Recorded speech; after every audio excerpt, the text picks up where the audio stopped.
दोस्तों, आप सभी को कृष्ण जन्म की जन्माष्टमी की बहुत बहुत शुभकामनाएं। और भगवान श्री कृष्ण जो सबके प्यारे, सबके चहीते, सबके दुलारे हैं, उनका जन्म हुआ था, इसीलिए हम इसे मनाते हैं बहुत धूमधाम से।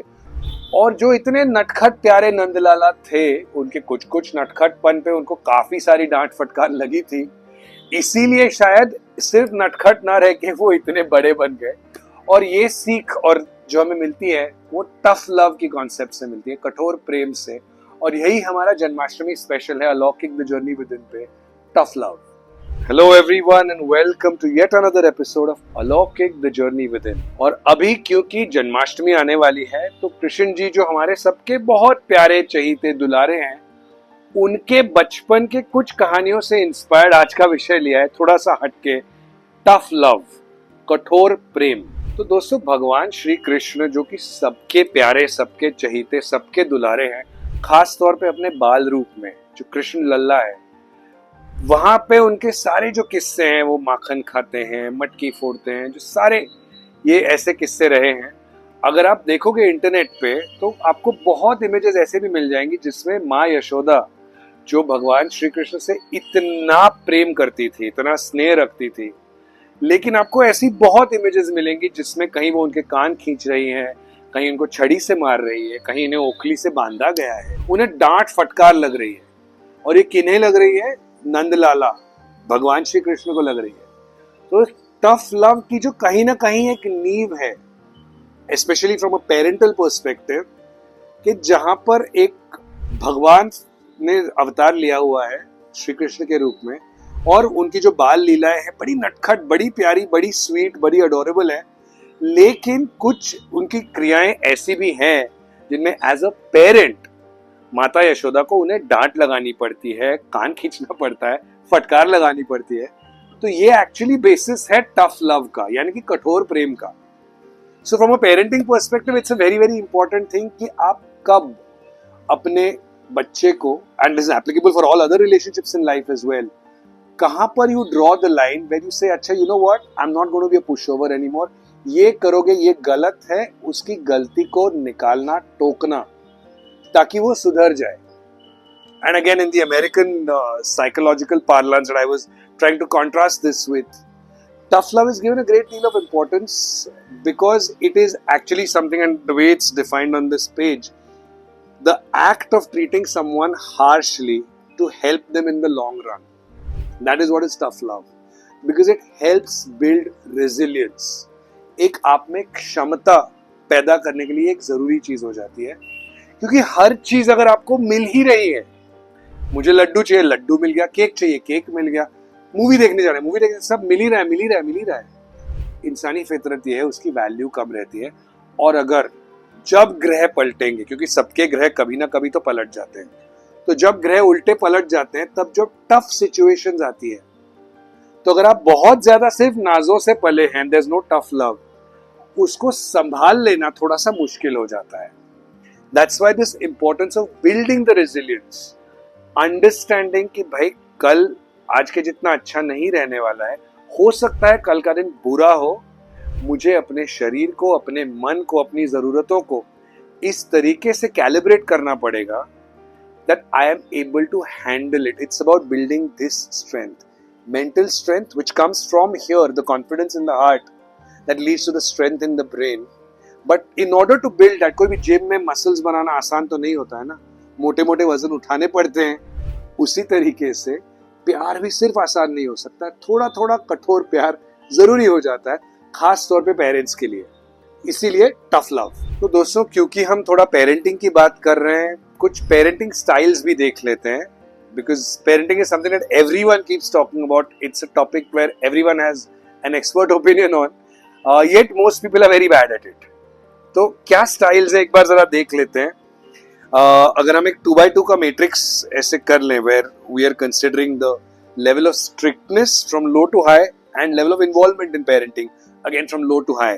So there are these 4 types of parenting styles. It's permissive, authoritative, uninvolved, and authoritarian. So जो permissive style है, where the kid is kind of told that you're the boss, because strictness बहुत ही कम है, involvement हालांकि है parents की side से, तो इसमें बच्चों के बिगड़ने के chances कई बार हो जाते हैं. एक और स्टाइल है जिसमें टोटल अनइन्वॉल्वमेंट है, स्ट्रिक्टनेस भी कम है, इन्वॉल्वमेंट भी कम है। तो ऐसे बच्चों का क्या हो जाता है, I am sure you guys know what you are saying, what I am saying over here, it's like a you're on your own kind of a parenting style। एक और स्टाइल है अथॉरिटेरियन, जिसमें बहुत ज्यादा स्ट्रिक्टनेस है, बहुत ज्यादा involvement है, माइक्रो मैनेजमेंट है, वहां पे घुटन है। It's like the parent is saying you need to do this because I said so. और जो चौथा, जो सबसे ज्यादा प्रोग्रेसिव स्टाइल है, is the authoritative side, where there is high involvement, high strictness also. It gets into one of those where you say, let's talk about it. कि बच्चे ने कुछ प्रपोज किया है, मैं ये करना चाहता हूँ, बच्चे को इतना कॉन्फिडेंस मिला है कि माँ बाप से आके बोल सके कि मुझे फला फला चीज करनी है या मैं ये सोचता हूँ। एक डिफिकल्ट सिचुएशन शेयर करने की क्षमता उसमें आ पाई है। पेरेंट्स उसको ऑब्जेक्टिवली इवैल्यूएट करके बोलते हैं लेट्स टॉक अबाउट इट। तूने मांग लिया और मिल गया ऐसा नहीं है, देख लेते हैं, सोच लेते हैं। और एक और सर्वे के मुताबिक जो ये पढ़ा गया था, जिन बच्चों को इस तरीके से, जो टफ लव का तरीका, ये अथॉरिटेटिव जिसको मैंने बोला, ये टफ लव का तरीका है, उन बच्चों का प्रोपोर्शन में आना in the top 20% is the highest, as oppose to जो इसका वर्स्ट है which is the uninvolved one, वह जहां डिसएंगेजमेंट अगर आप देख ले, उसमें बॉटम 20 में बच्चों का आना हाईएस्ट प्रोपोर्शन में आ जाता है। So parenting style defines how your child is going to be. So you need to be very, very careful about it. तो दोस्तों, अलौकिक में हम आध्यात्मिक बातें करते हैं, अपने आप से जुड़ने की बातें करते हैं, अपने आप को बेहतर बनाने की बातें करते हैं। इसीलिए ये सब करके हम किसी तरीके से जो नेक्स्ट जनरेशन है, जो हमारी खुद की उत्पत्ति है, उनको और ज्यादा बेहतर बनाने के लिए क्या करना चाहिए, इस प्रयास से आज का वीडियो किया है। तो टफ लव एक कहीं ना कहीं for the success of the child and for the overall mental, emotional, physical wellbeing of the child जरूरी चीज तो है। लेकिन टफ लव क्या है और क्या नहीं है, ये जानना भी जरूरी है। टफ लव के फायदे तो हम समझ चुके हैं, लेकिन टफ लव में क्या क्या आ सकता है। Like for instance, tough love ensures that you're addressing the harmful behavior with a view to make your child confident, and not necessarily child, it's true for any relationship that you are involved in, making the other person feel confident, learning self-acceptance, teaching them the importance of self-acceptance, setting the boundaries कि यहाँ तक सही है, इसके आगे आप नहीं जा सकते हो, ये समझ लेना, ये खुद समझ के दूसरों को समझाना जरूरी हो जाता है। अपने आप की जिम्मेदारियां समझ लेना, understanding responsibilities, and it has got a certain amount of compassion with a reality check।